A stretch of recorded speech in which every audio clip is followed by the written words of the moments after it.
মধুর বাণী আমি যখনই শুনি আমার মন ভরে যায়।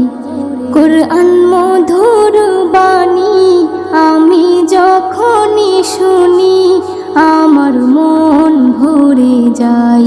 শোনো মুমিন মুসলমান, পড়ে দেখো না কোরআন, কত শান্তি পাওয়া যায়। কোরআন মধুর বাণী প্রতিটি হরফে 10 10 নেকি আছে, আমলে জমা হয়। প্রতিটি